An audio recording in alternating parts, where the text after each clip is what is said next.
neonatología, tantos temas que hay interesantes en nuestra profesión.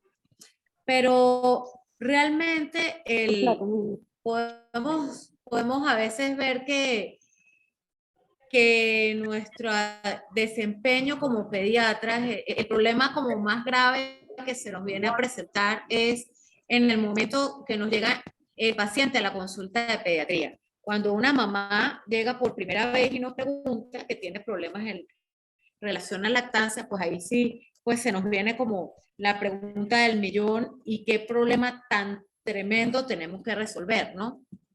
Entonces, vamos a ver cómo me desempeño yo aquí movilizando las diapositivas, porque el internet está un poco lento. Déjenme ver.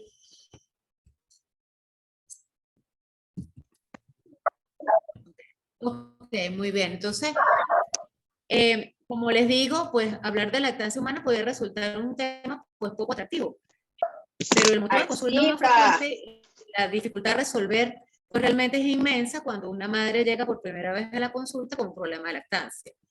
Lo que yo he logrado apreciar a lo largo de todos estos años en lactancia y en asesorar a tantas madres, y haciendo como una retrospectiva, pues los pensos educativos de pregrado y posgrado, pues carecen de un contenido programático extenso en relación a la lactancia humana.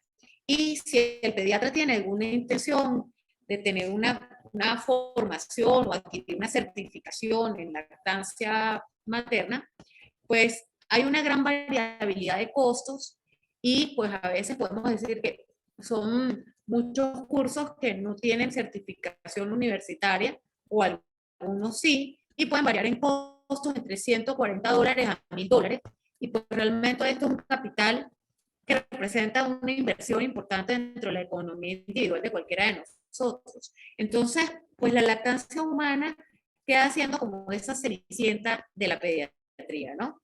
Cosa que pues pudiera entristecernos hablar de que es así. Pero en Venezuela podemos decir que hemos atravesado durante dos hitos importantísimos en nuestra historia de la lactancia humana, que es la crisis alimentaria que comenzó hace pues ya muchos años, ¿verdad? Y que actuó de forma dramática, especialmente en el año 2014, donde se vio reflejado mucho la desnutrición y la mortalidad infantil, y después tenemos la pandemia por COVID-19.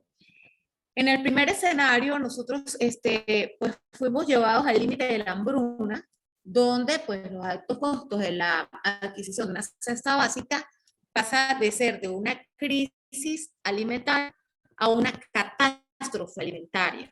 Y esta catástrofe alimentaria se agudiza muchísimo más entre 2014 y 2017. Y allí estaban nuestras madres, las madres actuales.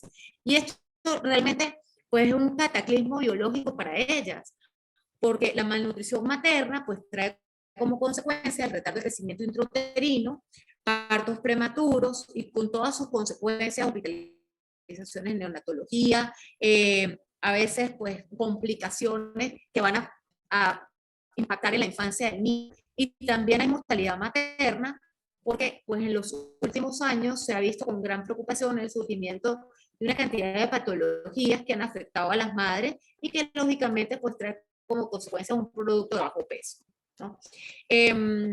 También en esos momentos, por la falta de educación en relación a la lactancia, hubo una desviación hacia el uso de bebidas de origen vegetal y también el uso de leche de otros mamíferos, como pues la leche de cabra y la leche de vaca, que se compraba y se ordeñaba de manera artesanal, y esto pues trae una cantidad de repercusiones biológicas en el niño y pues lógicamente pues de nutrición, mortalidad infantil, infecciones, etcétera, ¿no? Este primer escenario pues encendió muchísimas alarmas de manera muy notoria, con un impulso importante de la lactancia materna y sobre todo con la intención de salvar vidas, de que en esos primeros 1000 días de vida pues sea determinante su prevención para que tengamos niños sanos, ¿no? Y pues también surgen otras situaciones como es el tener un poquito más de conciencia en relación a lo que es la alimentación complementaria después de los 6 primeros meses. Y en la pandemia por COVID-19, que es el segundo escenario, podemos decir que hubo cierto retardo o cierta distanciamiento en la práctica de la lactancia por el temor que podía surgir de no saber cómo era el comportamiento de este virus, pero inmediatamente las investigaciones fueron tan exhaustivas que nos dimos cuenta de que teníamos que seguir con la práctica de la lactancia materna. Entonces, en relación al conocimiento en lactancia materna, o qué áreas nosotros como pediatras debemos desarrollar. Don Boris Molina en 2003 habló de que tenemos que tener como un perfil específico para hablar de la lactancia materna, o lo que nosotros tenemos que desarrollar como pediatras. Entonces, no solamente tenemos que tener conocimientos generales en lactancia humana, sino que tenemos que tener algo que yo les voy a agregar, que es una especial atención o una especial actitud interna para ser un pediatra por lactancia. Entonces, entre Tombori y Molina hablaba de los beneficios de la lactancia humana, saber reconocer las características, composición, propiedades nutritivas, inmunológicas, conocimientos de atención de recién nacido, enseñar a la madre a iniciar la lactancia en esa primera hora después del nacimiento, conocer los beneficios del apego precoz y la práctica de la lactancia inmediatamente después de nacer, reconocer el buen agarre, reconocer un buen posicionamiento de bebé y después enseñar a la madre cómo qué posturas tiene que tener para amamantar de una manera tranquila y eficaz. También tiene que tener capacidad para resolver dificultades en relación a la lactancia. No solamente es en relación a el agarre y el posicionamiento, sino que realmente el pediatra tiene que saber reconocer cuáles son las lesiones que ocurren en el pecho. Reconocer una plétora, reconocer una fisura mamaria, un desgarro del pezón, saber reconocer cuando se trata que el dolor no es de origen del pezón, sino que viene por consecuencia de una mala postura durante el amamantamiento y puede haber hasta una neuritis intercostal. Y tiene que también tener conocimiento sobre aspectos legales en cuanto a lactancia.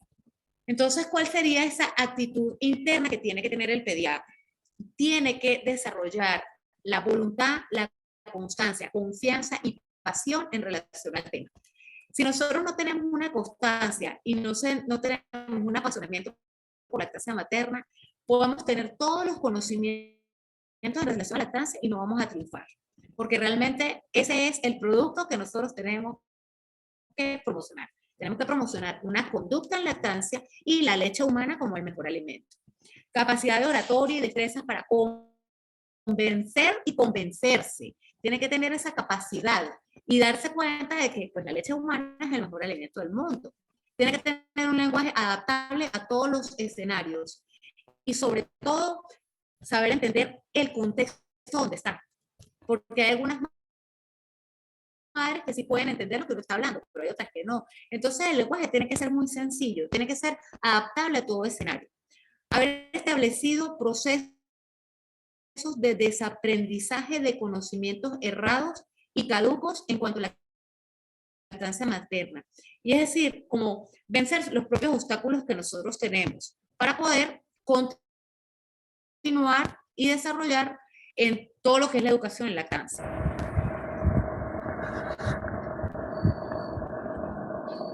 Debe estar consciente también del compromiso que representa ser un pediatra por lactancia exclusivo. Ser una persona afectuosa. Nosotros tenemos que acompañar el proceso de lactancia. Tiene que ser afectivo y efectivo. No solamente nosotros tenemos que estar presente en ese primer momento donde se hace la lactancia después del nacimiento, sino nosotros tenemos que ser consecuentes con esa mamá, hacer un seguimiento. Lo que hablábamos hace unas sesiones, hacer un seguimiento a través de llamada telefónica, de videollamada, estar pendiente con un mensajito, cómo vas, cómo te sientes, etcétera, ¿no? O sea, que esa madre se sienta muy acompañada en esos primeros días. Está muy claro de que las conductas detractoras de la lactancia materna y de los detractores de la lactancia materna, ¿verdad? No solamente detractores producto de mitos, producto de comentarios, sino también nosotros, también como profesionales, tenemos que identificar quién de nuestro equipo de salud es detractor y pues obviamente pues tener mucha conciencia de la existencia de lo terrible que es el uso de los chupones, de los biberones y pues de las fórmulas infantiles. También hay que ser muy respetuoso en relación a la cultura y las costumbres.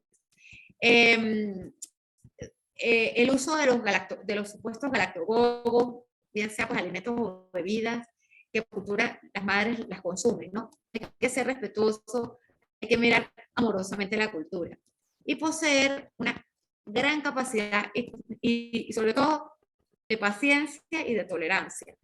Yo creo que aquí nosotros tenemos que graduarnos como en paciencia, desarrollarla y también tener esa capacidad de aceptar algunos desafíos que se nos están presentando y nunca tirar la toalla.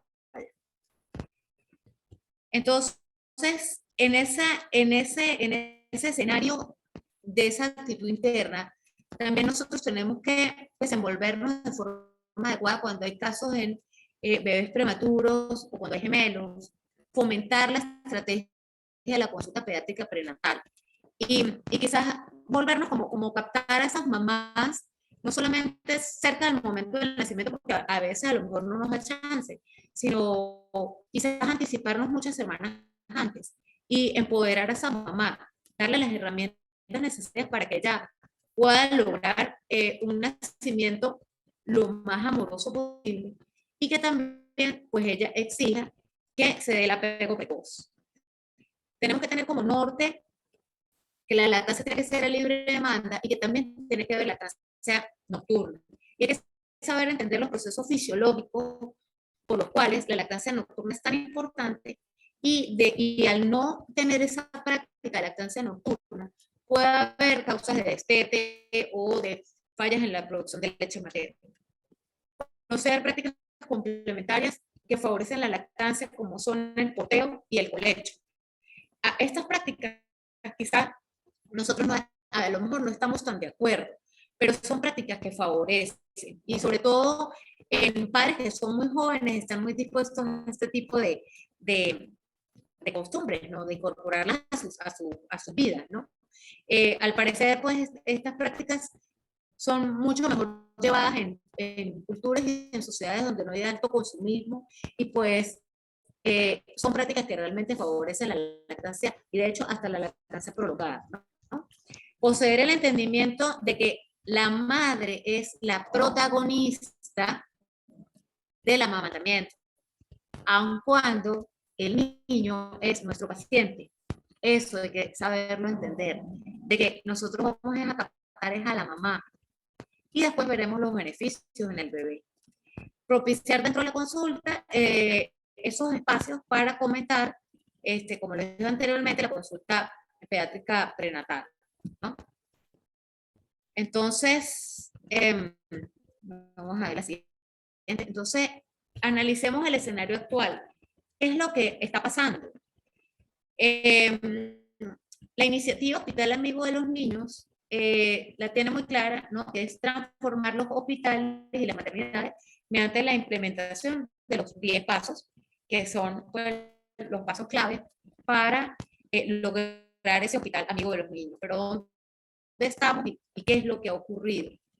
Entonces, pues aquí están los 10 pasos para lograr una lactancia feliz, ¿verdad? Que es lo que toma la OMS y la UNICEF, y que realmente pues estos 10 pasos se han venido como instaurando de forma progresiva en Venezuela, pero han tenido como cortes y quizás el seguimiento en los últimos años no se ha hecho de forma tan efectiva y quizás hace falta un poquito más de trabajo porque el trabajo como que no es homogéneo, ¿no? Si bien es cierto, han ocurrido circunstancias como han sido pues, la hambruna a la que ha sido sometida la población. Y aparte de eso, el COVID, que ha intensificado la práctica de la lactancia, todavía queda mucho camino por recorrer. Entonces, es muy clara la prohibición de donación y el uso de fórmulas infantiles en los hospitales. Pero aquí también tenemos algo que nos falta, es que todavía hay hospitales donde no se da el alojamiento conjunto, donde quizás hay distanciamiento. y que sobre todo cuesta mucho hacer el apego precoz, que es clave. Hay muchos actores todavía detractores o antagonistas de la práctica de la lactancia materna, como son los mismos colegas nuestros. O sea, también no solamente no nos responsabilicemos de todos los pediatras, sino que también hay otros actores dentro del equipo de salud, como pueden ser los obstetras, como pueden ser los anestesiólogos, como puede ser también personal de enfermería, que puede por desconocimiento limitar la práctica del apego precoz y el amamantamiento en la primera hora de vida, sabiendo de antemano de los sinnúmero de beneficios que tiene esta práctica en el momento del nacimiento. Entonces, aquí en este cuadro, vemos cómo Venezuela está en el último lugar, ¿no? Y este cuadro dice establecimientos que alguna vez fueron certificados frente a establecimientos que se van a certificar recientemente. Entonces, vemos que Venezuela, este cuadro sale de uno de los últimos consensos de la iniciativa Hospital Amigo de los Niños en América Latina y el Caribe, y ahí se ve como Venezuela pues está rezagada. También tenemos aquí en este cuadro donde vemos que Venezuela ocupa el último lugar en relación a los partos en hospitales certificados. Y aquí pues esta poca información en relación a la consulta de lactancia, la consulta prenatal, ¿no? En la consulta prenatal ha habido, o es lo que es notorio en los hospitales, estoy hablando de los hospitales de la región andina, que fue donde pude recabar más información.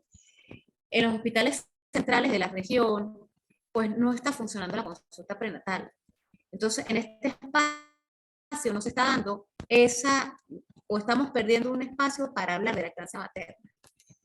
Y esto es terrible, ¿no? Porque también estamos viendo de que las madres que debían haber tenido ese acceso a ese servicio no lo están teniendo.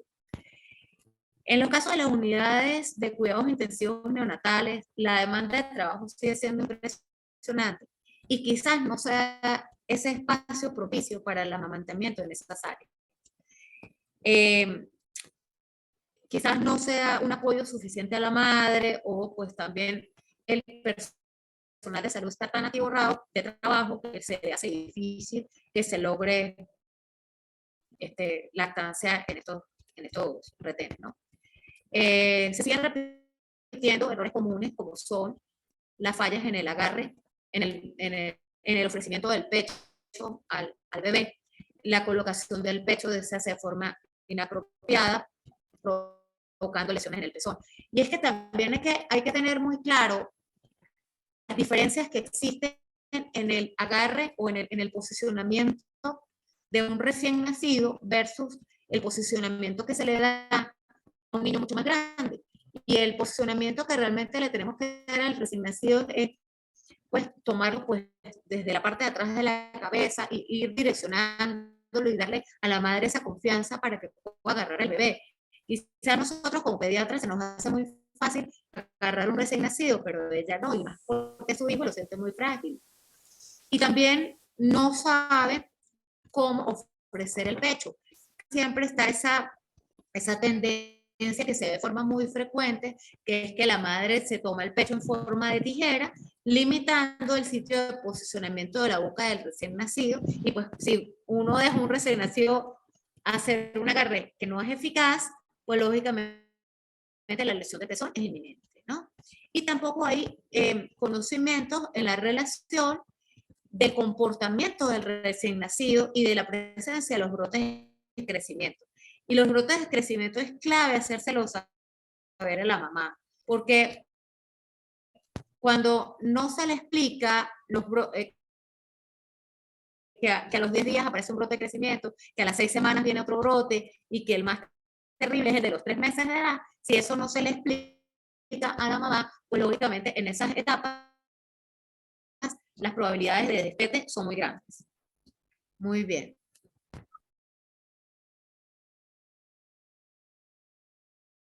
A ver, déjame, voy a seguir aquí con la siguiente diapositiva, pero estoy un poquito lento en internet.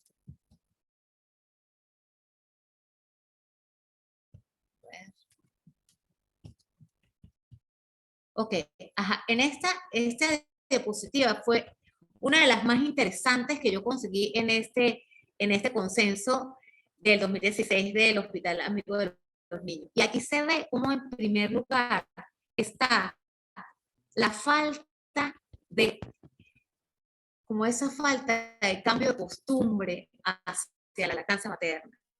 Es decir, que las personas involucradas aquí tenían muchísima resistencia al cambio. Entonces, la resistencia al cambio, que es algo que es interno nuestro, no permite o no facilita una educación en lactancia. Entonces, aquí se decanta una serie de factores, como es que, aparte, después de tener esta resistencia al cambio, tenemos la utilización de fórmulas infantiles en segundo lugar. Y en tercer lugar, tenemos también lo que es la rotación constante de personal. O también, aquí tenemos lo que es la falta de formación de recursos humanos. Entonces, realmente lo que encabezaría literalmente esa actitud frente a la lactancia es la resistencia nuestra. Entonces, como conclusión, o cuáles son las metas a lograr, el cambio de actitud del profesional frente a la lactancia humana debe ser inminente. Tenemos que tener una transformación absoluta. Es un cambio interno, es vencer nuestras propias resistencias. Reconocer que el humano es un mamífero, hay que reconocerlo así. Michel Oden lo habla, que Michel Oden es un obstetra que es el precursor del parto en agua, y él habla de mamífero y la madre mamífera. Y pues realmente hay que reconocerlo como tal y que es una especie que amamanta. Reconocer cuáles son los momentos por los cuales se abandonan las prácticas de lactancia materna. O sea, reconocer que los brotes de crecimiento a veces sobrepasan la madre en relación a la lactancia. Y eso la agobia.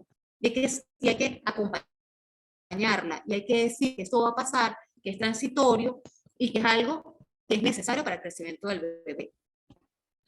También tenemos que tener una renovación continua de nuestros conocimientos y ser buscadores de fuentes fidedignas, confrontarnos entre la lógica y lo científico. Facilitar a toda costa el apego precoz en la primera conjunto con la madre desde el momento que sale el bebé del pabellón o de sala de parto. Conversarse que la clave del éxito en la lactancia materna es la educación. Y si bien es cierto, nosotros somos clave en este proceso, tenemos que saber que la madre es la protagonista. Y es quien tiene la última decisión de cómo ella va a querer alimentar a su hija. Hay que comprender y hay que saber que la madre, hacerle entender a la madre lo que son los brotes de crecimiento, comportar el bebé en ese primer mes de vida. El primer mes de vida es clave para mantener una lactancia y mantener el apego. El apego precoz lo logramos en la primera hora de vida, luego vamos a hacer un apego efectivo que va a ser en el primer mes y se consolida hasta el tercer mes de vida. Estos momentos son importantísimos de que allí se insista en la lactancia materna, porque el bebé, su única conexión con el cuerpo materno es a través del pecho. Entonces, eso hay que hacérselo entender a la madre, que ella deja de tener un embarazo intrauterino para tener un embarazo extrauterino en sus brazos. Y ser un acompañante de este proceso con la madre.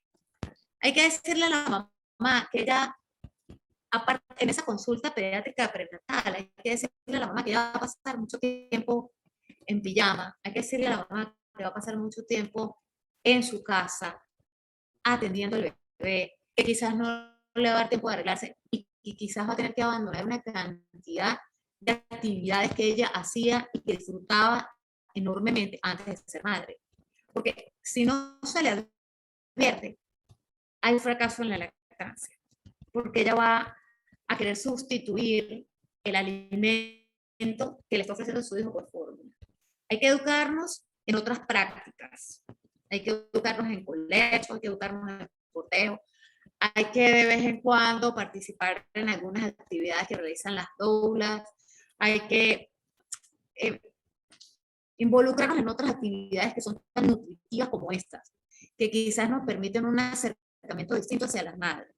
Y lógicamente también tenemos que tener un conocimiento de los aspectos legales de la madre y el niño, de la práctica de la lactancia materna, de la LOMNA, de la Ley de Protección de la Lactancia Materna, saber facilitar los permisos para lactancia y ser insistentes en eso, de que se logre la lactancia por un tiempo más prolongado.